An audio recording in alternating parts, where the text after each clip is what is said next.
축도하심으로 수요 예배를 하나님께 드리겠습니다.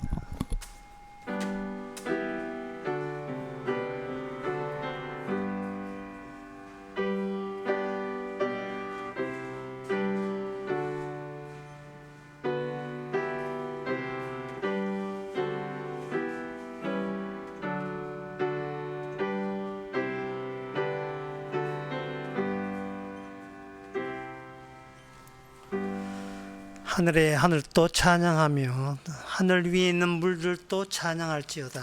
그것들이 여호와의 이름을 찬양할 것은 저가 명하심에 지음을 받았음이로다. 하나님 아버지, 지음을 받았던 모든 자들이 찬양을 하는 것처럼 저희들이 과연 하나님의 지음을 받았으면 찬양 이외에 아무것도 나오지 않게 하여 주시옵소서. 예수님 이름으로 기도합나이다. 찬송가 284장 합시다.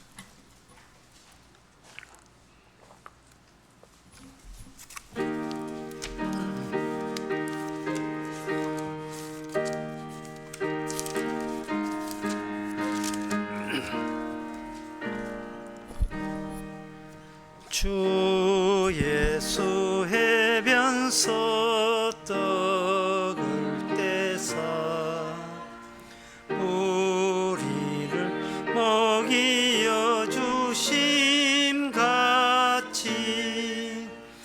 영생의 양식을 나에게도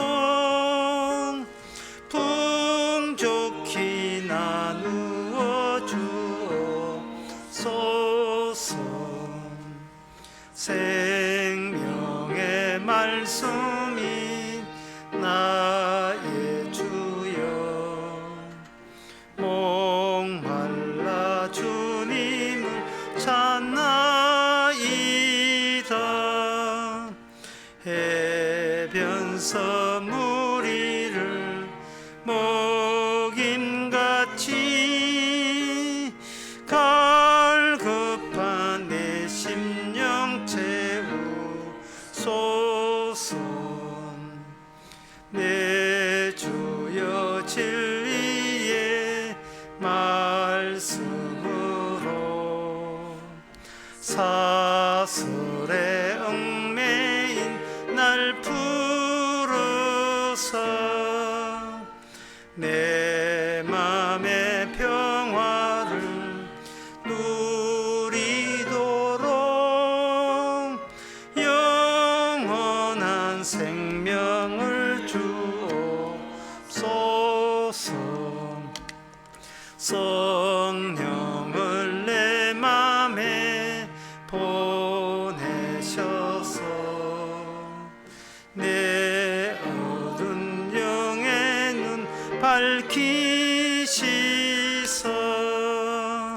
말씀에 감추인 참 진리를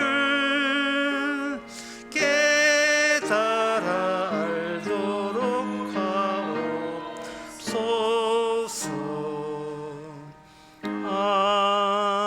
아멘. 이 시간 다 같이 한 마음으로 기도하는 시간입니다. 제목은 주의 사람이 되라. 나의 사람이 아니고 나를 위한 사람이 아니고 주를 위한 사람이 되라. 나를 위한 사람이 왜 안 돼야 되는지를, 그것을 아울러서 같이 기도하시기 바랍니다.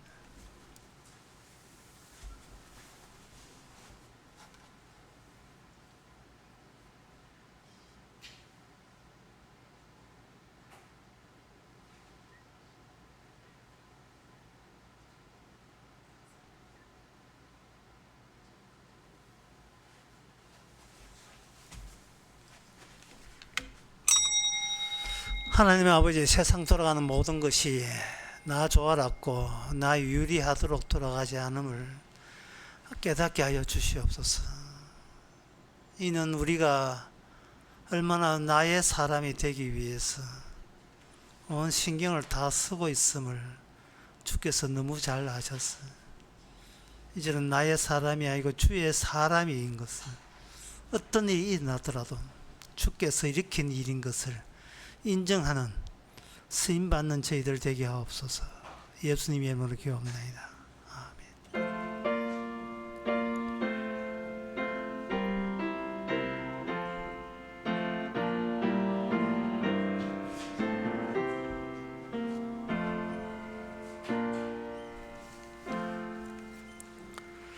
하나님의 말씀 보겠습니다. 열왕기상 13장 6절에서 10절까지입니다.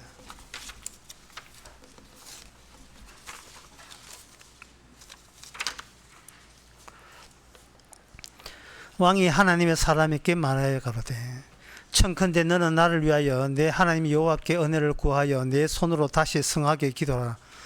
하나님의 사람이 여호와께 은혜를 구하니 왕의 손이 다시 성하여 전과 같이 되니라. 왕이 하나님의 사람에게 이르되 나와 함께 집에 가서 몸을 쉬라. 내가 너게 예물을 주리라.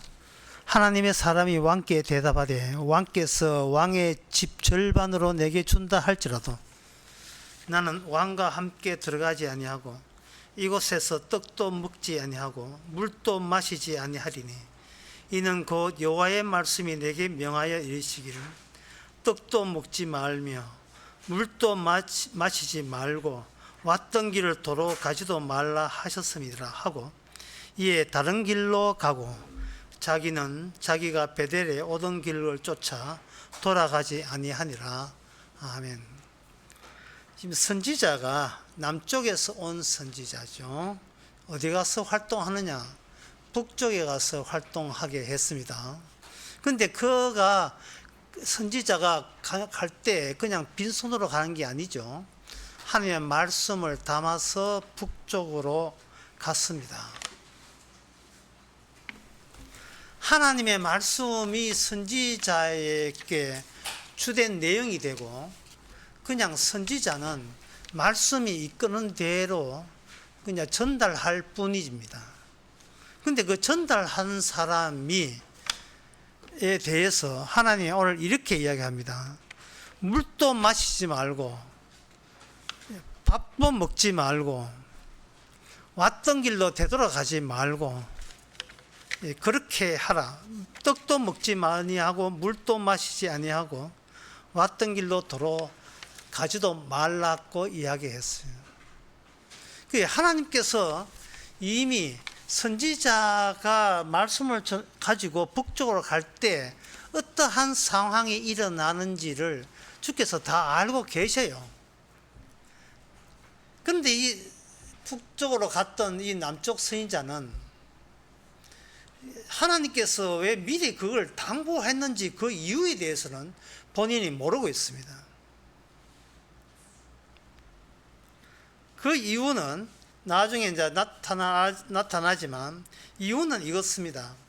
인간 대 인간의 관계를 성립하지 말라. 사람 대 사람의 관계로 섞이지 말아요. 그는 인간 대 인간의 관계가 아니라면 그건 뭐냐? 네가 사람을 만난다고 생각하지 말고 네게 담겨있는 말씀이 어떤 사람에게 그 내용에 합당한 사람에게 만난다고 이야기하란 말이죠. 예, 그 당부를 하실 때에 그냥 네가 사람과 엮이지 말고 내가 준 말씀만 전하고 오너라 이러면 될 텐데 하나님께서 뭐냐면 떡도 먹지 말고 물도 마시지 말고 그리고 왔던 길로 오지 말고 다른 길로 빠져서 오라 라고 이야기하는 것은 하나님의 말씀을 전하면 그 말씀 받는 그 공간이 그 인간들 그 세계가 얼마나 평소에 말씀을 무시했는가를 그대로 말씀 전하는 동시에 그게 노출될 것이라고 주께서 미리 알고 계십니다. 그들이 말씀에는 관심이 없어요. 말씀에는 관심이 없고 인간 대 인간의 관계를 더 돈독히 하고 싶어 하는 그것이 북이스라엘, 말씀이 빠져있는 이스라엘의 특징입니다. 오늘 본문에서 손이 딱딱해져 가지고 팔이 오물을 들지 못했을 때 선지자가 그것을 건져 주었잖아요. 건져 주니까 그쪽 그 여로보암 왕이 단박에 나오는 게 뭐냐 하면은 이렇게 나옵니다.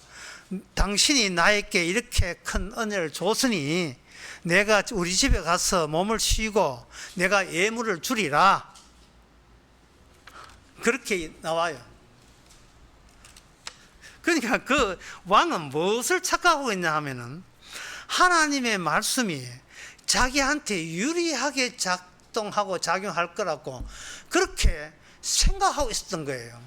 여로보암이 하나님의 말씀이 오게 되면 내한테 유리하다는 그 자체가 하나님의 말씀에 지적을 받을 대상자가 된다는 거예요. 하나님의 말씀이 자기 유리하도록 자기 삶에 있어서 보탬이 되도록 그런 식으로 성경을 해석을 하는 그 자체가 말씀에 의해서 버림받아야 될 전형적인 인물이 되는 겁니다. 북쪽 이스라엘의 특징이에요. 근데 오늘 본문, 읽었던 본문을 사실은 읽었던 본문이 중요한 것이 아니고 13장 끝까지 가봐야 돼요. 그래서 오늘 설교는 13장 끝까지 합니다. 과연 무슨 일이 있는지요. 그래서 그 선지자 하는 말에 당신의 나라의 절반을 준다 할지라도 나는 당신과 엮이지 않겠습니다. 쉽게 말하면 왜요? 말씀이라 하는 것은 사람 대 사람의 엮이기에 성립하기 위해서 준 말씀이 아니라 그냥 하나님께서 말씀을 당신에 대해서 그냥 전달하는 것 뿐이지 이를 통해서 인간 대 인간의 관계가 엮이는 것은 이거는 하나님께서 용납하지 않는다. 그걸 분명히 했어요.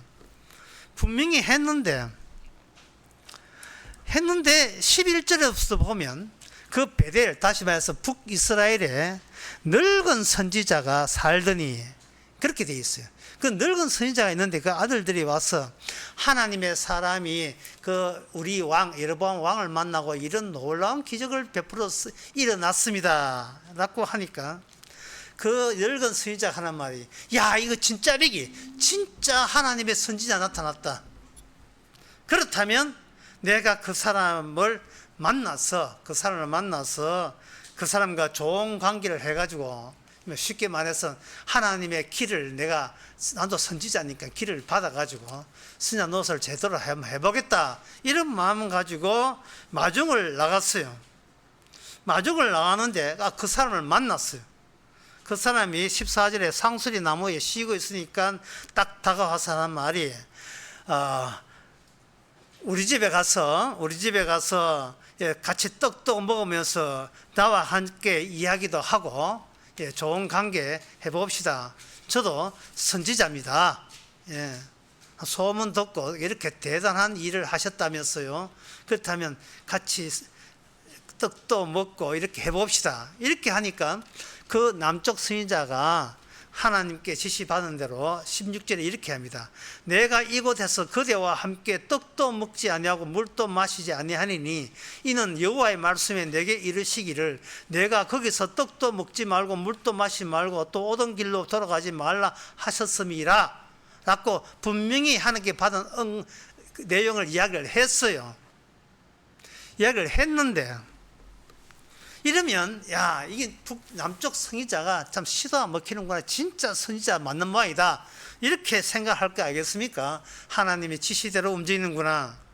그런데 18절에 보면 그 북쪽 늙은 선지자가 이렇게 이야기합니다. 나도 그대와 같은 선지자입니다. 나도 그대와 같은 선지자인데 내가 천사가 내게 와서 말씀 전하기를 당신과 함께 모시고 집에 가서 떡도 먹이고 물도 마시라 라고 천사가 와서 저한테 이렇게 이야기했습니다 라고 이야기했어요. 자, 여기에 대해서 분명히 한번 생각해 봅시다. 선지자는 하나님이 계시고 나는 선지자다. 그래서 하나님의 말씀이 내게 임하니까 나는 아무 생각하지 말고 하나님의 말씀만 생각하면 된다. 이게 남쪽 선지자가 정리했던 거예요. 딱 그렇게 마음 정리가 되었습니다. 그런데 그 사람의 마음 정리 가운데 어떤 대목이 빠져 있었나 하면은 같은 선지자가 하나님의 말씀을 듣고 나를 모시러 할 때에 그 같은 선지자가 나를 초청할 때 나는 거부해야 된다는 생각이 이 남쪽 선지자에서는 미리 예측을 못한 거예요. 미리 예측을 못했습니다. 왜 예측을 못했냐 하면은 일반 사람과 선지자의 사이에 어떤 차이가 있다고 생각한 거예요.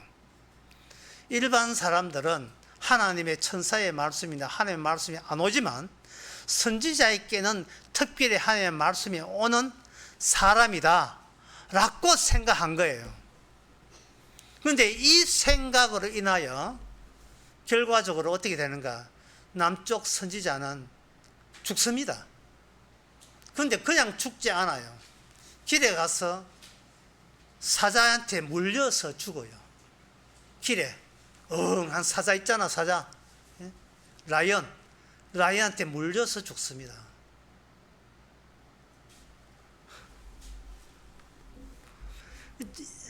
오늘 설교의 결론은 이거예요.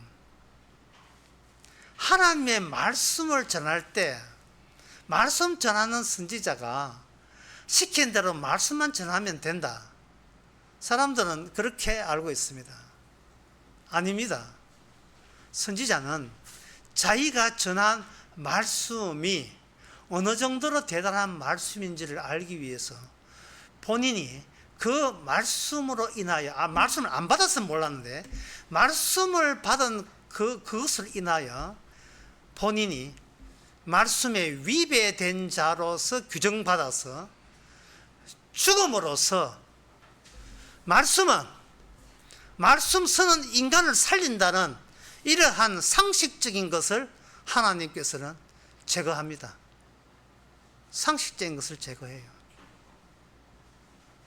그래서 우리는 이해 안 되는 것이 하나님의 말씀 전하는 사람이 잘 되고 말씀 얻고 뭔가 이렇게 훌륭하다는 소리를 좀 들어줘야 말씀을 계속 전할 수 있는데 어떻게 말씀을 위반하고자 하는 게 아니에요. 말씀을 거부하는 것이 아니고 말씀대로 전했음에도 불구하고 그것을 죽여시는 그 이유가 뭐냐? 그 이유에 대해서 이렇게 남쪽 선지자를 속였던 북쪽 선지자의 의식을 통해서 우리가 발견할 수 있습니다. 북쪽 선지자의 의식을 통해서.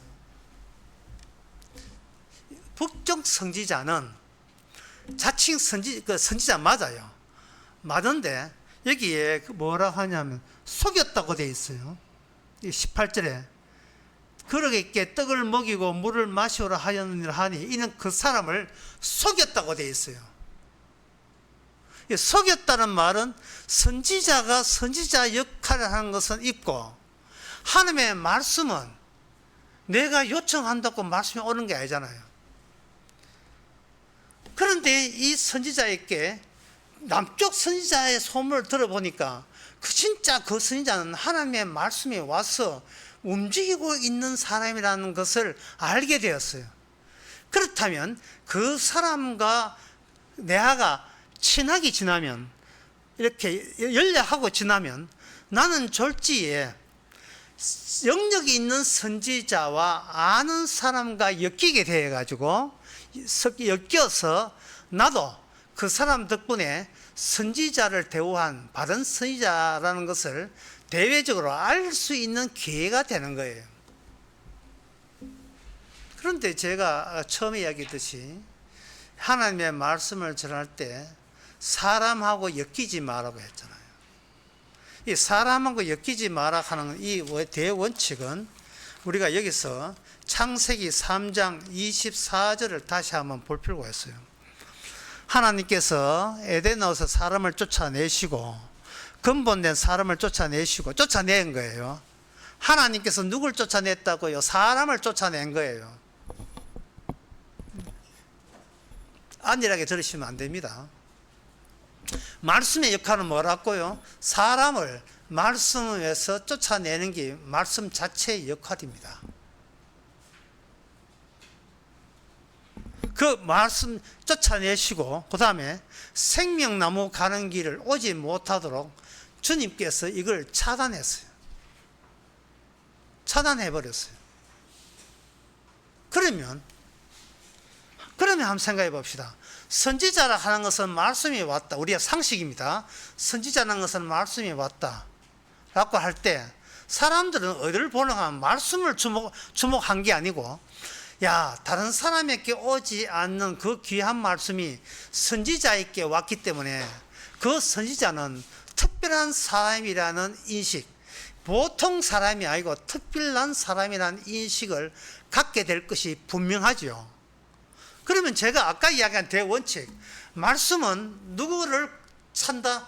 말씀은 선지자 할지라도 말씀 자체가 그 인간을 죽이고 내친다는 그 원칙을 우리는 깜빡 잊어버리는 거예요. 그 순간 잊어버린 거예요. 야, 말씀을 전하다니 대단하다. 예, 말씀과 함께 사니 보통 사람 아니야. 이러고 있다 이 말이죠. 이러고. 그러나 이거 남쪽 선지자가 그렇다는 말이 아니에요. 나는 말씀을 전하기 때문에 나는 대단한 사람이라 나는 무조건 다른 사람과 달라. 지금 이 남쪽 선지자가 자기를 상당히 대견하게 보고 남과 차이다는 대단한 사람으로 간주한 건 아니에요. 여기서 우리가 놀라야 되는 점은 남쪽 선지자가 나쁜 짓을 한 게 아니에요.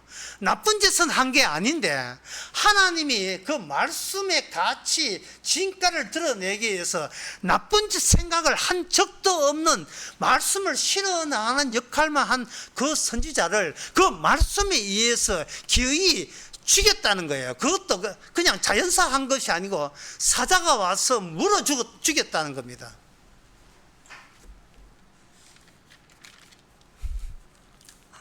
그러니 말씀을 전했다는 그 핑계로 또 말씀을 잘 전하고 있다는 그걸 대가로, 그러니까 나는 하나님께 보호받아야 된다는 생각이 이 오늘 말씀에 대해서는 이것이 바로 북쪽 선지자의 태만한 마음 자세인 거예요. 그런데 아주 놀라기 이릅니다. 더 놀라운 게 있어요. 그 놀라운 걸 이제 말씀드리겠습니다.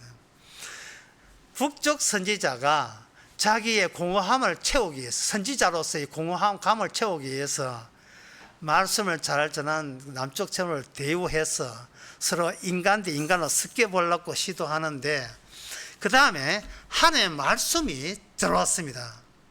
하나님의 말씀이 누구한테 들어왔는가? 스스로 신실한 거죠. 그 정도면 신실하고 자부했던 남쪽 선지자에게 대접하는 그 북쪽 늙은 선지자에게 천사가 와서 하는 말이, 그 말을 이랬습니다. 18절에 속임이라. 그 다음에 19절에 이에 그 사람이 저와 함께 돌아가서 그 집에게 떡을 먹으며 물을 마시더라. 지금 여기 사에서는 그 남쪽 선지자나 북쪽 선지자나 자기 잘못을 전혀 몰라요. 남쪽 선지자는 같은 선지자인데 하나님의 천사가 왔다 하니까 나만 천사가 와야 돼요? 상대방에게 천사가 오면 안 됩니까?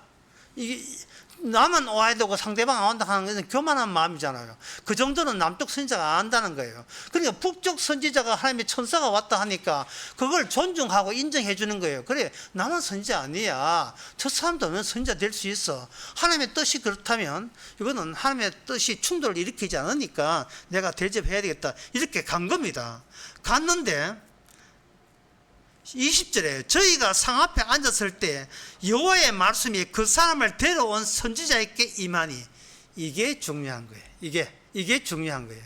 하나님의 선지자가 남쪽 선지자에게 내려오는 게 우리 인간의 상식이잖아요. 야, 남쪽 선지자야, 내가 누구하고 떡이나 물 먹지 말라 했어 안 했어? 안 했, 예, 하지 말아 했습니다. 그런데 니 왜 했어? 앞으로는 주의해. 앞으로는 그거 하면 안 돼. 그 북쪽 선지자 그 거짓말 한 거야. 지금이라도 정신 차려가지고 빨리 그 사람하고 빨리 차례 털고 너는 빨리 집으로 와.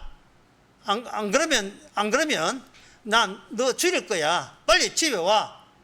하나님께서 계시를 남쪽 선지자에게 계시를 줬으면 그 다음에 추궁하는 그 계시도 남쪽 선지자에게 줘야 돼. 남쪽 선지자에게.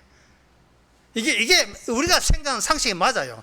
근데 선지자를 누구한테 주느냐 하면 남쪽 선지자에게 주는 게 아니고 거짓말해서 꼬시가지고 그 순수하고 아무 죄도 없는 남쪽 선지자를 데려온 그 북쪽 선지자에게 하나님의 천사가 임하여 가라사대 하나님 이렇게 이야기해요. 21절 저가 유다에서 온 하나님의 사자를 향하여 외쳐 가로되.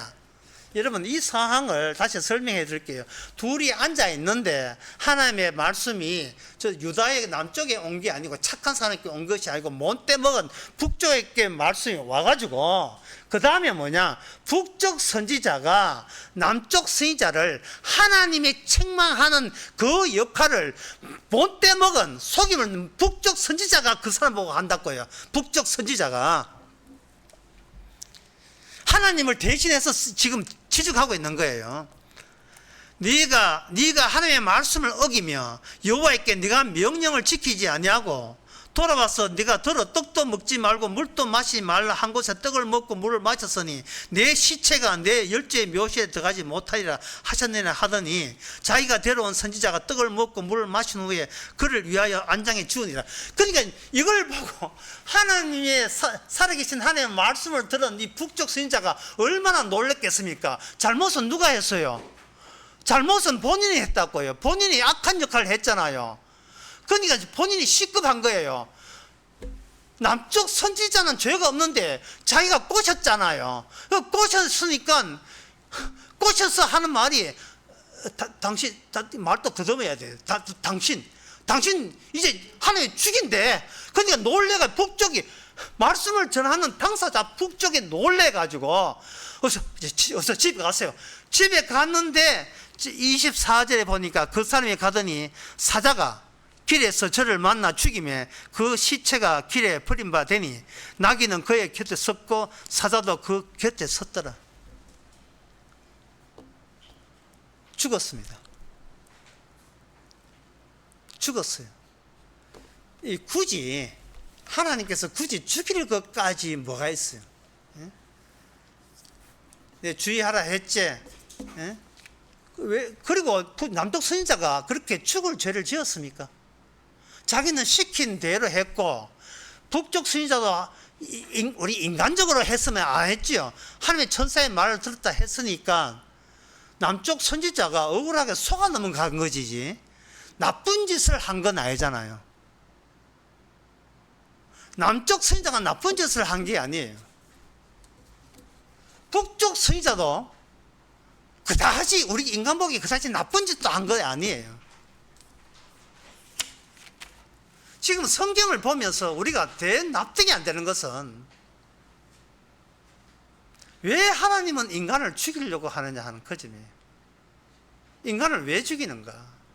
좋게 달려서 말씀 믿게 하면 되는데 왜 죽이려고 하는가?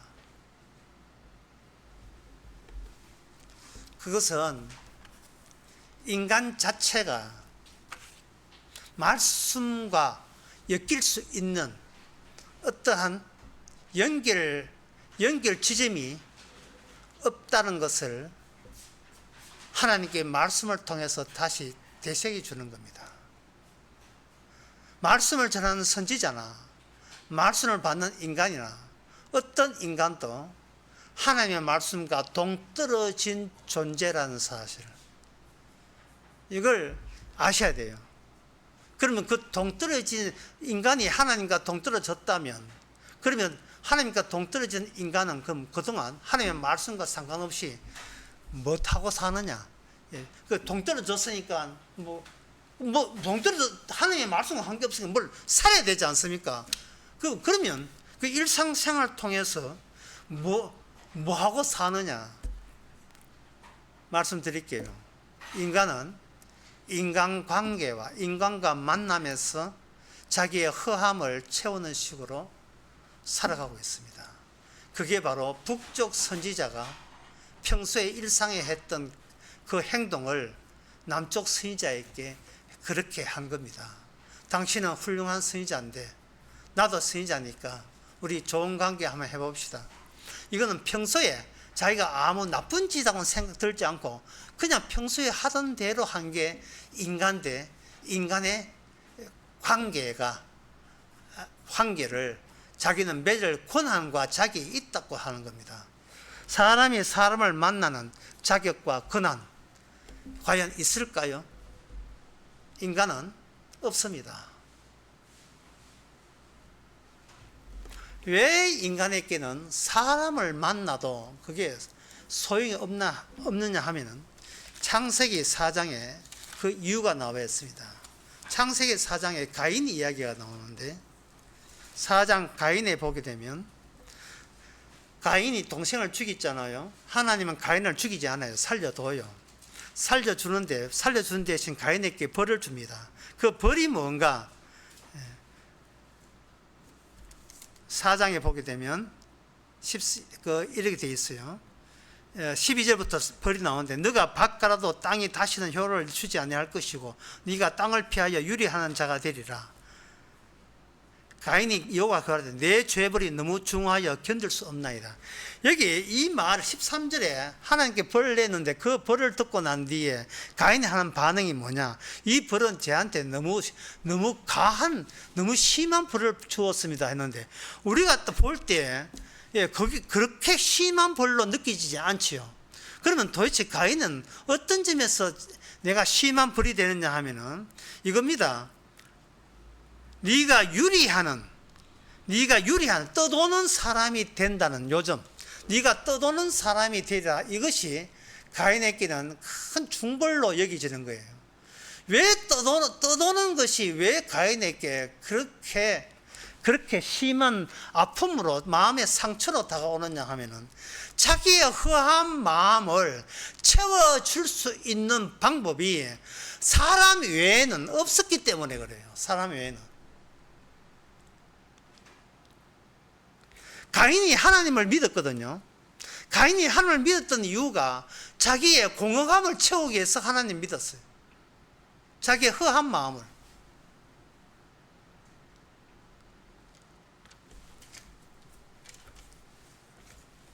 원래 인간은 하나님과 하나님의 말씀으로 딱 붙으면서 살도록 되는 게 인간이에요. 그런데 아까 창세기 3장 4절에서 하나님께서 인간을 말씀으로 떼내버렸어요. 떼내버렸으니까 인간 속에 하나님의 말씀이 들어야 될 자리가 붕 떠본 거예요.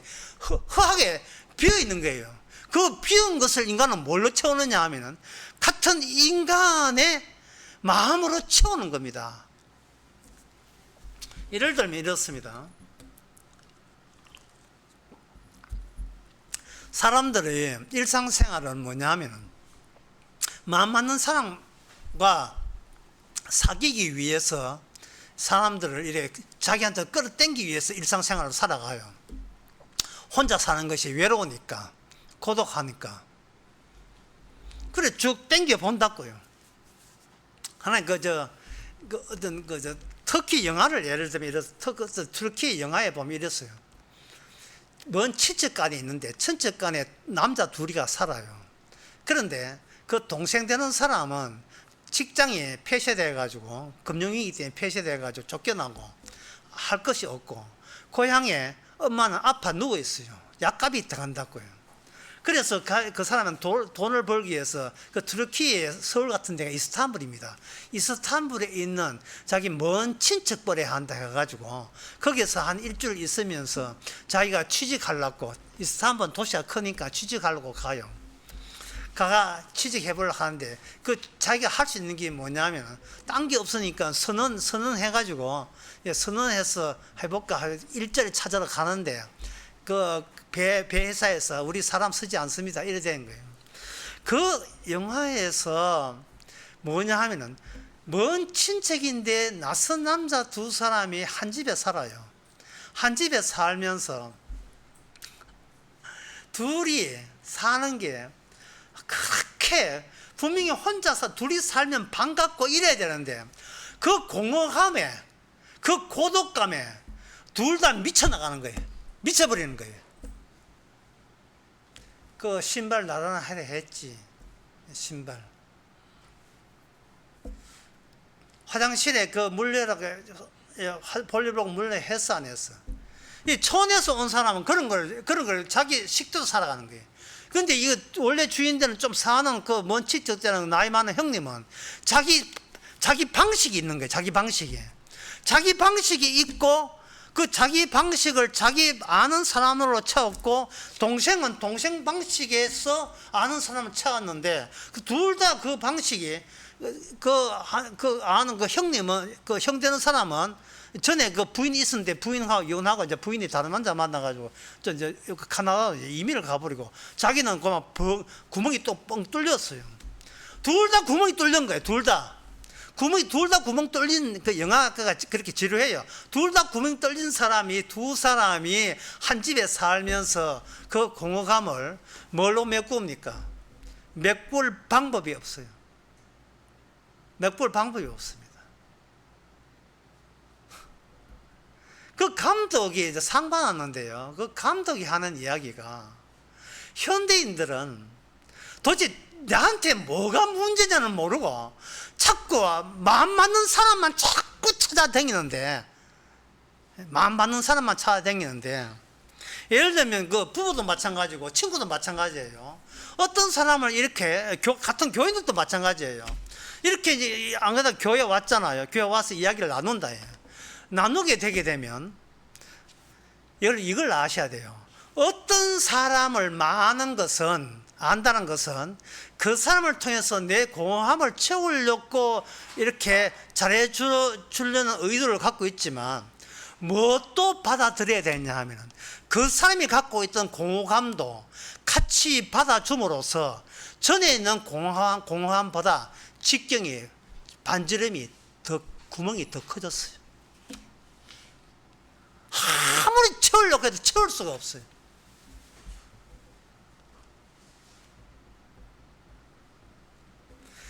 지금 북이스라엘 이런 거예요. 북이스라엘이 이 사마리아 땅에 보면 여기 이제 오늘 그 본문 알겠지만 34절에 보면 그 사마리아 땅이 완전히 그걸로 되어 있어요. 산당으로 되어 있습니다. 완전 그렇게 우상숭배로 되어 있지. 신을 섬기는 우상숭배로 되어 있어요.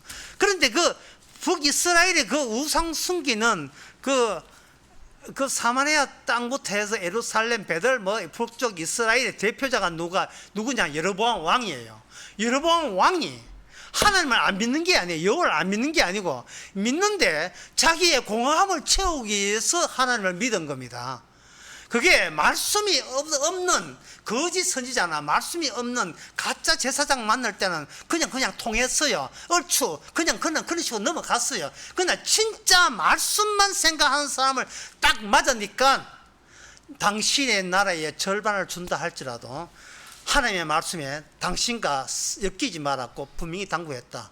빠이빠이. 나는 말씀 전하고 당신의 운명은 이렇다 전하고 나는 당신하고 엮일 생각 없습니다. 가버린 거예요. 이게 북쪽의 사정입니다. 그 남쪽 유다 나라의 제사장을 얼른 누가 잡았느냐 하면은 북쪽 선지자가 잡았어요. 북쪽 선지자도 북쪽 사람들의 사고방식처럼 하나님의 말은 선지자지만 자기의 허한 공허감을 사람으로 채우려 했지 말씀으로 채울 방법을 몰랐어요. 할 수가 없어요. 그러니까 하나님의 말씀을 전하는 진짜 오니까 넙죽 받아가지고 자기의 공허를 채우기 위해서 우리 좋은 관계, 당신은 말씀이 있으니까 우리 좋게 한번 잘해봅시다 하고 이렇게 한 거예요. 그럴 때 하나님께서 남쪽 선지자 보고 다시 계셔. 내 그러지 마라 했지. 빨리 북쪽 떠나라 했지. 빨리 놔두고 북쪽으로 남쪽으로 너는 빨리 귀환해. 북쪽 어떻게 되는지 알아서 해. 하나님께서 그렇게 하시는 게 아니고 북쪽 선지자에게 당신 하나님께서 당신 죽이겠대. 죽이겠대. 라는 말을 북쪽 선지, 나쁜 짓 한 속였던 북쪽 선지자한테 그 이야기를 한 이유가 뭐냐? 그 이유가 뭐냐? 인간은 그 공허함 자체에다가 아무리 예수님, 하나님, 성령님 다 동원해도 갖다 넣어도 인간은 뭐를 감당 못하느냐 하면은 예수님 자체가 이 땅에 가져왔던 예수님 자체의 공허감을 인간은 감당을 하지를 못합니다. 그게 마태복음 8장 19절에 나옵니다. 마태복음 8장 19절에 20절에 보면 예수께서 이르시되 여우도 굴이 있고 공중의 새도 거처가 있으되 오직 인자는 머리 둘 곳이 없다. 네 이거 감당할 수 있겠어? 네 공허함 채우기 위해서 예수 믿는데 정작 예수님은 아무것도 오히려 우리의 공허함을 채워주는 것이 아니고 우리 자신의 공허함을 주님의 공허함으로 더 그 구멍을 더 넓혀보고 더 찢어 놓는데 이거 감당할 수 있겠어요? 여러분 태풍의 중앙에 뭐가 있습니까? 눈이 있지요. 태풍의 눈은 비어있기 때문에 움직이는 거예요. 비어있기 때문에 내 비어있는 것을 저쪽 상대방이 꽉 채워줄 거라고 생각하면 그거는 인간과 인간이 엮여서 이익될 거 하나도 없다는 하나님의 창세기 3장 24절의 말씀을 너무 이걸 몰라서 그래요. 사람의 만나면요. 지금 새 식구 봤잖아요. 어떻게 같이 있어 보니까 공허함이 채워지던가요. 인간은 절대로 다른 사람이 내 공허함을 채워줄 수가 없습니다. 그거 왜 이유를 알려드릴게요. 이유가 뭐냐? 사람은 나라는 것을 타인의 공허함을 통해서 그걸 다시 나를 정립하기 때문에 그래요. 남을 통해서 나의 완전함을 늘 채워놓고 그걸 나라고 여기기 때문에 그렇습니다. 자꾸 사람을 통해서 나의 충족을, 외로움을 달리려고, 고독을 달리려고 하는 거예요. 그러나 주님은 이 땅에 어때? 인자는 머리 둘 것도 없대. 뭐보다 못하느냐? 공중의 새보다 못하고 여우보다 못한 그런 모습으로 예수님께서 이 땅에 왔습니다. 태풍의 눈으로 왔어요. 따라서 오늘 내는 결론 부분은 이렇습니다. 따라서 남쪽 선지자는 자기가 말씀을 전한다고 생각하면 이 남쪽 선지자의 차고 오사입니다. 남쪽 선지자가 말씀을 전하는 게 아니고 말씀이 남쪽 선지자 하여금 북쪽으로 갔다가 이제는 남쪽 자기 집으로 귀환하는 그 노정에 있어요. 그 노정에 있는데 오늘 하나님께서 그 남쪽 선지자께 당부한 세 번째를 한번 유념해 보세요. 세 번째 뭐냐 하면 왔던 길로 가지 마라는 거야. 왔던 길로 가지 마라. 다시 말해서 만약에 선지자가 올라갔던 길로 다시 내려와 버리면 그 남쪽 선지자는 내가 말씀을 전하는 자로서 충실하게 무사히 성공리에 마치고 나는 성공한 선지자로서 귀환하는 셈이 돼요.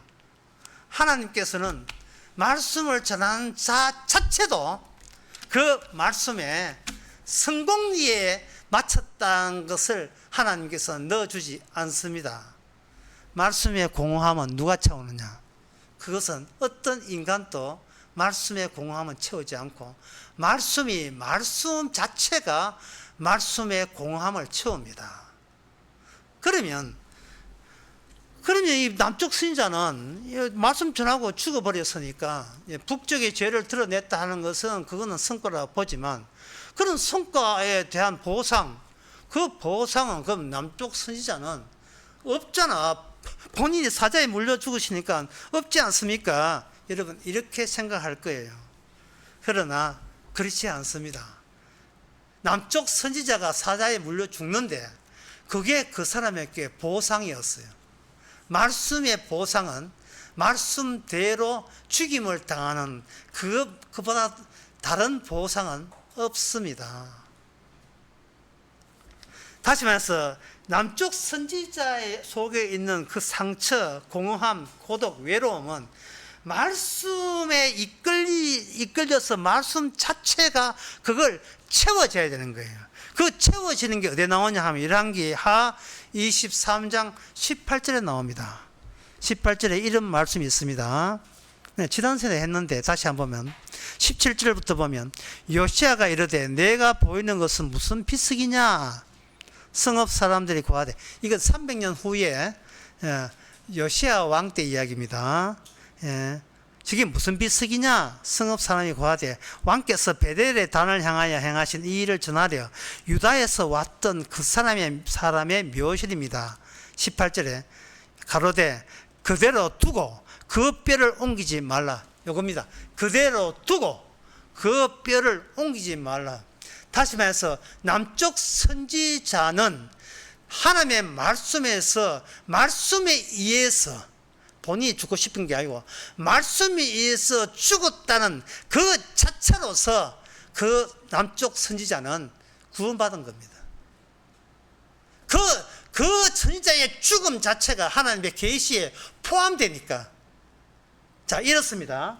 말씀을 잘 전하면서 말씀 세계에 포함되는 게 아니고 말씀에 이끌려서 전하는 사람이 말씀에 온전하지 못하다는 점을 하나님께서 그것을 말씀에 의해서 그걸 까발려서 어떤 인간도 말씀 성취에 끼어들 수 있는 자격이 없다는 그런 평가를 받은 채로 죽은 사람, 그 죽은 사람이 말씀 속으로 들어가는 유일한 사람입니다. 문장이 좀 길었습니다만은 딱 여러분 들어보면 아실 거예요. 말씀을 내가 지키는 것이 아니고 말씀이 말씀 스스로 지키는데, 그 말씀 스스로 지킨다는 것은 내가 잘 지킨 사람으로 남는 게 아니라 나는 말씀이 입각하게 되면 나는 말씀의 성취에 내가 낄 자리가 낄 인간이 아니라는 것을 살아생전에 그걸 깨우치면서 죽는 사람은 그냥 죽는 게 아니고 말씀에 의해서 죽는 사람이에요. 이것이 바로 남쪽 선지자입니다.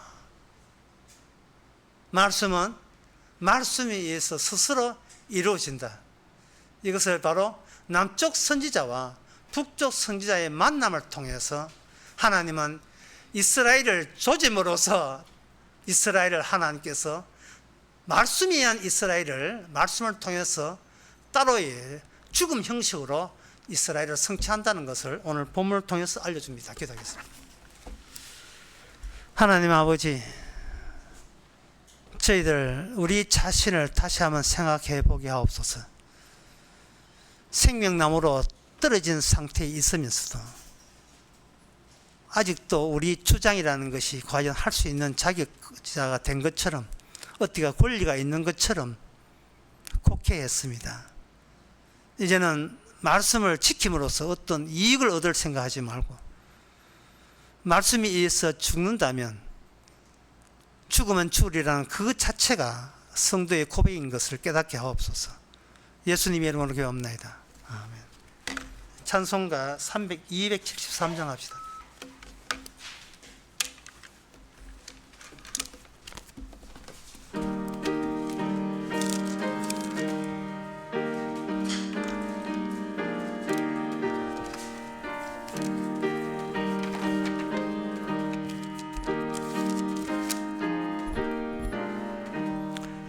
저 북방 얼음산과 또 대양산 오섬, 저 남방 모든 나라 수많은 백성들, 큰 죄악 범한 민족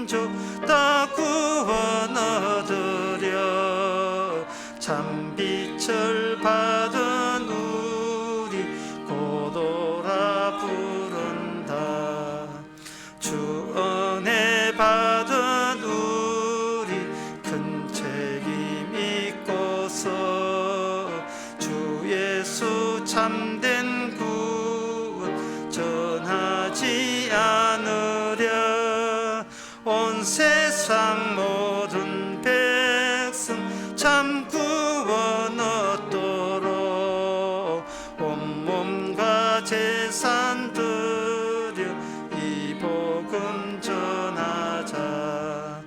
만왕의 왕된 예수 이 세상 오셔서 만백성 구속하니 참 구주시로다. 저 부는 바람 따라 이 소식 퍼지고 저 바다 물결조차 이 복음 전하자. 아멘. 기도합시다. 지금은 우리 주 예수 그리스도의 은혜와 하나님의 사랑과 성령의 충만하심이 우리 처지를 제대로 아는 모든 성도에게 함께 있을지어다.